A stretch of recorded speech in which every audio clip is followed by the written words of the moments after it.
Hey guys, I hope you're all doing very well. Welcome back to another video, and I'm going to talk about Venom: The Last Dance. Now, this is a movie that's going to conclude the Venom trilogy, just a better way to put it, and it's also the last movie with Tom Hardy playing the role. Now, I'm going to be honest with you, I think going into this movie, I don't think people were really going to clench their fists and pump their fists in the air thinking that this is going to be a great movie and a great hit and a great send off for Tom Hardy. I think it would be very foolish for people to believe that. Also, the reception of the Sony Spider Man universe films, if you want to include Madam Web and Morbius into the list, it's nothing more than just poorly received movies. Um, but I do think the Venom movies, at least when Tom Hardy does play the role as Eddie Brock, I actually do think he does carry the movie somewhat. So I had low expectations going into this movie. I wasn't going to be very surprised with the reception from watching this movie. And to be honest with you, this movie, it's not good, to be really honest. But it's not the worst of the movies. Like, if you compare this movie to Madam Web and Morbius, those are just, abomination, just pile of nonsense. This movie is like nonsense in that aspect, but I think it does have some, at least some redeeming qualities that does bring this movie up a little bit. Now, I don't know how I compare this to the other two movies. I do think Let There Be Carnage is probably slightly better because they actually had a villain protagonist that actually had some weight to bring that movie up. Although, even on its own, it wasn't a great film. But The Last Dance, I think, really lacks that. So, let me explain what I think the most lacking thing about this movie is. So, I really think the story is probably the worst aspect of this film. So, in the beginning of the film, you have the big bad of this movie. He literally, this villain comes out of nowhere. Like, you don't even need to watch the previous films how this character comes out. But there's really no sort of background of what really leads up to it, is apart from the fact that it's just a villain that controls these xenomorph creatures, if that's the better way to put it. And they just want to get all the symbiotes on Earth and just erase it, I guess. And one of the symbiotes that Eddie Brock has a codex, and those creatures are literally after that.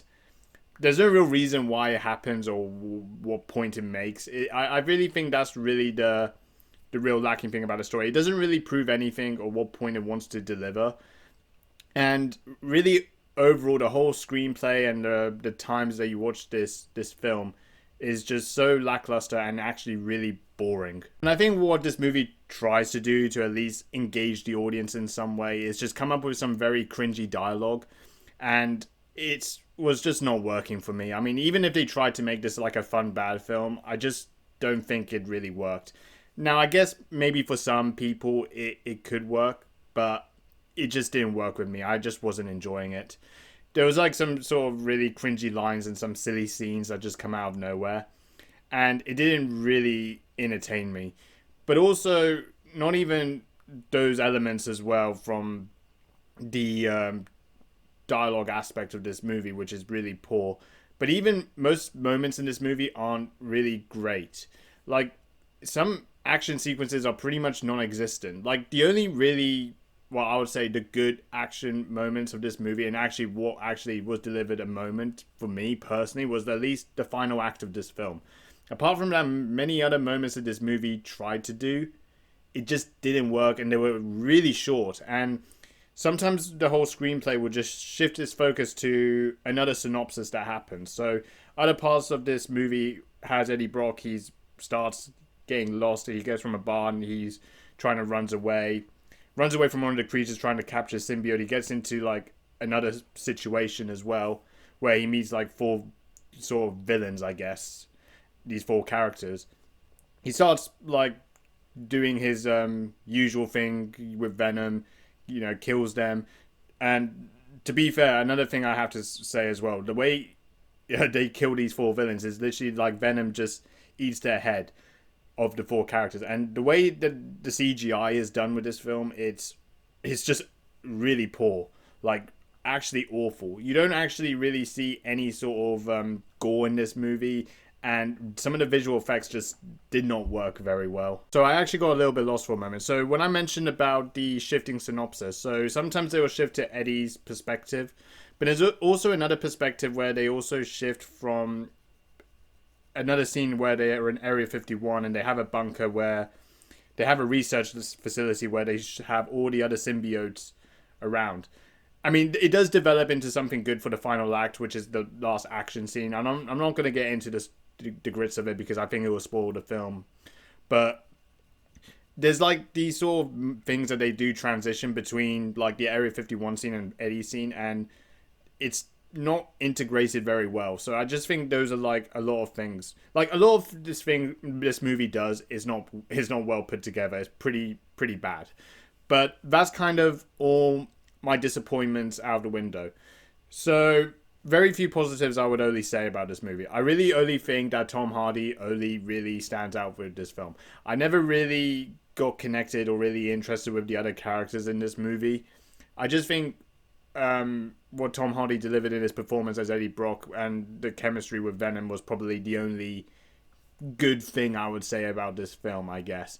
And although despite the moments are pretty poorly put together and they're very short-lived, I do think out of all, like the other Sony Spider-Man universe films, if you're comparing Madam Web and Morbius, at least it's better than that. So it's not like, you know, the biggest abomination that you're gonna see watching this film. But yeah, also like the action moment, the final act was the only really good moment I saw from this film. Apart from that, the other aspects of this movie moments is pretty poor. But yeah, that's kind of my thoughts on this movie. Personally, I wouldn't recommend people watching this film. I also will say, like, if you're kind of curious of whether you want to watch this movie and watch the other two movies, I really don't think that's really anything brought up for discussion, because I don't really think you have to watch the other two movies to understand this one. It's a very, like, different story, different point of perspective. It doesn't really carry on where the other films left off at all. But yeah, not for me. This was a pretty bad film, so I don't really have a lot to say. But yeah, I'm not going to do a rating for this for movies moving forward because I just think it's going to be a little bit too subjective, and I think ratings are just too subjective. I just think overall for me, I wouldn't recommend this movie to anyone. I mean, if you like superhero movies and like cringy dialogue, I guess maybe this is for you. But let me know what you think of this movie. If you enjoyed the video, please like, comment, subscribe, dislike if you want to dislike. Thank you for watching, and yeah, that's about it. See you later.